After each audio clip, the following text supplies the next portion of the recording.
Hi, everybody. I'm going to have a little bit of fun today. We're going to do something that I haven't seen in a long time. Back when I was a teenager and in my 20s, I used to stay up late and I would watch David Letterman, and he would have his top 10 countdown. And he would fling his cards into the air as he came up with his list. So I thought I would try that today to add a little bit of excitement to this session. We're covering something that most people would think of as being probably the most boring thing you could possibly do in a quality system. That is metrics. We're going to tell you what the top 10 metrics are that we think we have for a quality system. And a lot of companies will have a few quality metrics. They're trying to do just the bare minimum, but really every single one of your procedures should have a metric of some kind. Now, don't confuse that with a quality objective. Quality objectives are important corporate goals that you're working towards. So you don't want everything to have a quality objective. You want to be selective and pick only ones that you think need to be improved, things that are deficient or things that are going to be a strategic advantage for your company. Make those process metrics quality objectives and set a very specific target for them. But for everything else, they're just metrics. And when you're not sure if something's worthy of a CAPA, maybe if you measure it as a metric, that'll help you out. But here we go. Top 10. We're starting with 10 and going to number 1. Number 10, the number of customers. This one is for the customer-related processes. A lot of times, the order processing is completely separate from your quality department, and they have no clue what to measure. Pick something simple, the number of customers you have. Now, how could this possibly be important to your organization? Well, if you're a new company, a startup company, making sure you have enough customers and that number is growing means you have a job. So that could be fairly important. From a more management perspective, if you have a number of customers, that might determine how many sales agents you need or customer service people you need to manage that number of customers. So yes, you want people to get more efficient, but when you go from 40 customers and one sales agent to 80 customers and one sales agent, maybe it's time to hire a new person, unless they've doubled their productivity. So that's number 10. Now for number 9, days since the last audit. If you are doing audits, some companies will do a single audit once per year. It's a full quality system audit, particularly small companies that don't have independence for the few people that are able to do audits. So they hire a consultant to come in. And I always see well, I think it was scheduled around January of last year. Oh, I think maybe it's February. And they're like, oh, that's next month. There's no urgency in mind. They're like, I don't have that many days. So this particular one, if you have a specific number of days since the last time, whether you're counting up or counting down, you know that you got to do one a year. So when you get to 365, you got a problem. And if you're counting down from 365, so let's say that's the approach, when you get to something like 90 days, that's when you should have a quote in place. You should be paying a deposit, locking in the audit dates, and you should be asking the auditor for an agenda and their resume. That's what you should be doing at 90 days. At 60 days, you should be approving your agenda. At 30 days or less, you should be giving them all your documents. You might even want to give them those audit documents that they need for preparation even before they do the agenda. But the number of days as a countdown is a really good way to keep track of, oh, I only have that many days left, rather than what month it is. Because you're not being specific about, is it at the beginning of the month? Is it the middle of the month? Is it the end of the month? Do you actually have it scheduled? So you could do it either way, days until the next audit, days from the last audit, days up, days down. Decide how you want to do it. But that's number 9. Woo! Now, number 8, days since the last recall. Now, I think of this one sort of like being a safety metric. Days since the last lost time work incident. You want that to be a really big number because you don't want any lost time work incidents if you're dealing with your OSHA compliance. But recalls are in the same category. You have somebody die on the job or get seriously injured, that's a big deal for the morale, for that employee, for the manager, for for everything. You're going to have fines, you're going to have OSHA inspectors, and somebody seriously got hurt and went to the hospital because of negligence, or you just weren't following procedure and you didn't train that person well enough, or somebody just wasn't being careful. So same thing for recalls. There's no reason why you should have recalls. If you're doing your line checks, if you're doing your line clearance, if you're doing your validation, people are following procedures, there's no reason you should have recall. So days since the last recall, that should be a really big number, not 10 or 12 or not even 100. You want to see something that's triple digits or bigger. So that was number 8. Number 7, number of units in inventory or your back order. So this is one, if you only have a one product company, which is some of our customers, maybe most of our customers, because we deal with small startup companies that are developing their first product, how many units you have in inventory tells you how big a warehouse you need. Now, you might have an enormous warehouse, you might have an enormous business, and you might want to pick some other number like inventory turns or something. But these small little companies that it ships before it's even built, when you're running that tight in inventory, you don't really need inventory turns. There is no such thing to measure because you need that product yesterday. You need to get it out the door. You don't have to worry about things expiring in a new product company. So we're just trying to say, have we built enough inventory that we can say we have an inventory? How many units do we have? And what is that number? You need to manage that. So you get to this stage in the very beginning where you're just trying to make some product to get it to your customers. Everything's back ordered. But then you get to a certain point where you've got inventory and you're trying to manage that. Do we work a weekend shift? Do we work overtime? Do we have another product line that's built? So we're building on 2 product lines instead of just 1 product line. That's where you would use this metric as you start to grow and build up inventory. And then when you see a back order situation, any product line or product lines in general, that tells you need to expand production or you get a supply chain issue.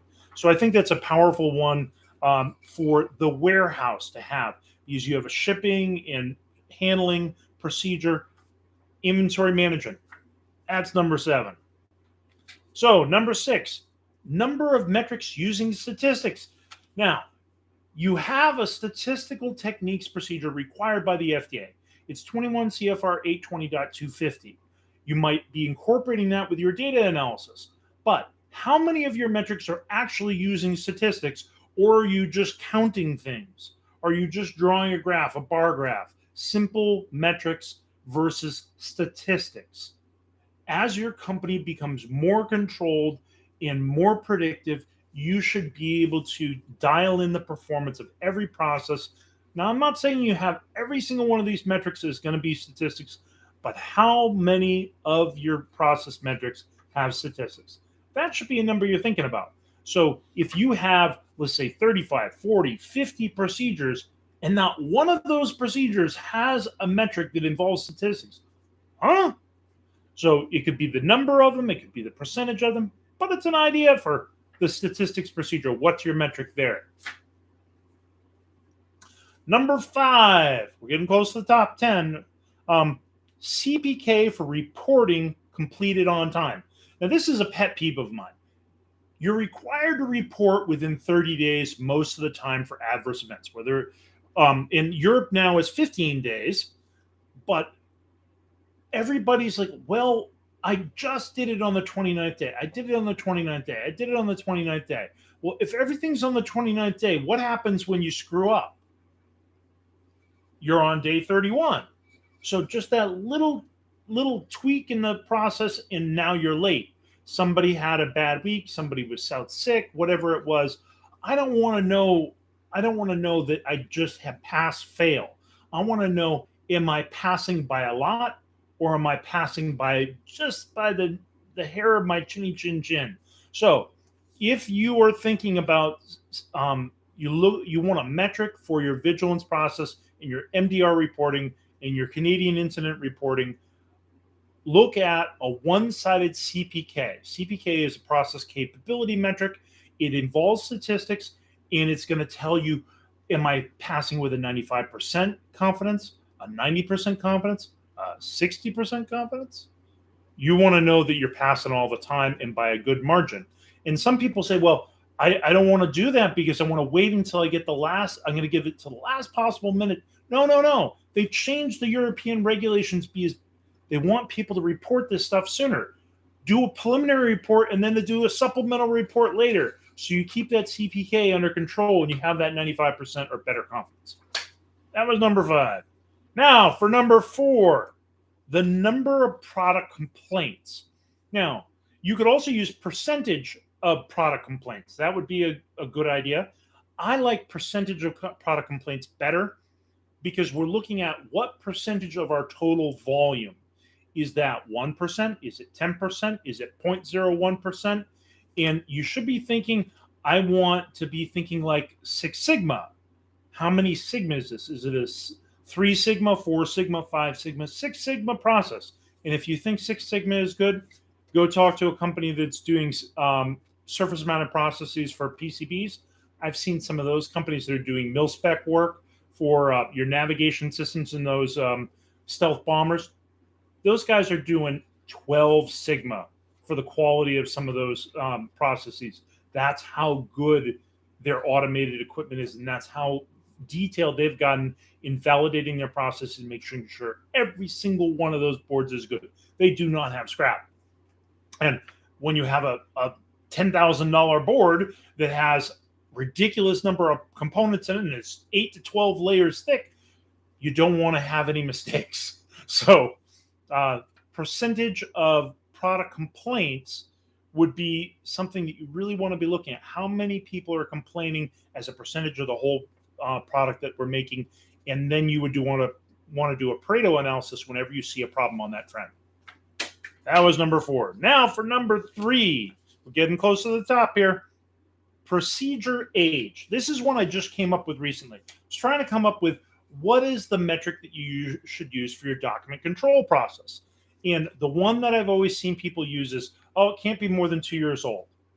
Okay, so I'm going to wait till the 700th day. So I'm in the last quarter of my second year and then start revising the procedure? No, that's not what you want.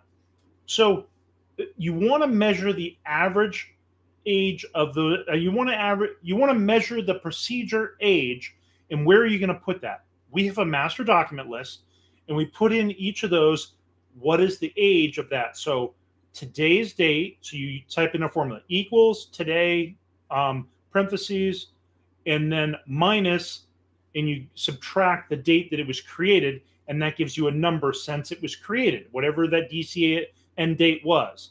So that gives you a whole big column of all these numbers that subtracts the date of today's date from when that was done. Now, you can go into Excel and you can do conditional formatting for that column, just for that column, and you can have it color-coded. You can have your worst number be red, your best number be green, and your median be yellow. And it will gradient the whole entire column, and you can just worry about the red ones. Then you just look at the color and like, oh, that's the reddest one there. I'm going to work on that one first. That's the greenest one. I'm not going to work on that right now. I'll get some red ones I got to worry about first. So that's a simple way of taking not only a metric, the procedure age, and then conditionally formatting your master document list. So just a visual glance, it's a visual system, tells you worry about the red ones first. That was number 3. Number 2. Okay, this is actually my favorite. I'd almost like to make this number 1, but I think number 1 has to be your number 1 because everybody has a problem with number 1. So number 2 will make you more money. Number 1 is what everybody screws up. So number 2, sprint velocity. You have no idea what sprint velocity is. You're not a software developer. But sprint velocity is about how you measure the speed of your development team finishing a sprint in agile development or scrums. But it doesn't have to be just for software, because nobody actually does a waterfall process. Nobody. Everybody does iterative development. You come up with a prototype, you see what's wrong with it, you test it, you evaluate it, You make another prototype and you do it over and over and over again, sometimes for years. So that iterative process development, every single time you add a new feature or tweak a feature and build it and test it, that's an agile sprint. So you can measure sprint velocity for software. You can measure sprint velocity for traditional bricks and mortar development of things like catheters and any kind of passive device you want. It does not have to have software in order to measure velocity. But if you're going to use this tool, you might want to look at how they measure it. They can measure it in story points. So you got to figure out what a story means in something that's not software. Hours. Wow, you can do things in hours? Yeah, some people do things in hours, in days, not weeks or months or years. So how fast can you do an iteration? Or days? Days is the most common, but if you get yourself down to hours, you're hot. And number one on our list, the one that everybody screws up, your average CAPA age. So you can look at the days that your CAPAs are open, and you could say, oh, our worst one is this, our best one's this, but the average tells you a whole lot more. Some of them have to be longer because they're a design change. Some of them should be shorter because it's a simple process change or a form change or a procedure change. But the one thing that will really tell you whether your CAPA process is going in the right direction is the average. And the average over time, you do not want to see it gradually go up until an investigator or an auditor comes and then it drops. That means you're not managing your CAPA process at all. What you want to see is it's staying flat and controlled. It goes up and down between a narrow range, or it's getting better all the time. One of those two. That was number one. We're done for today. Let me know what in the comments below whether you liked the top 10 approach, if you have any other ideas for your own top 10, and if you have any comments for your own metrics, because I only covered 10 out of 52 procedures that we have. If you have your own ideas for what should be a metric, let us know in the comments below and share it with everybody else. Thank you. Have a great day and a good weekend. Bye-bye.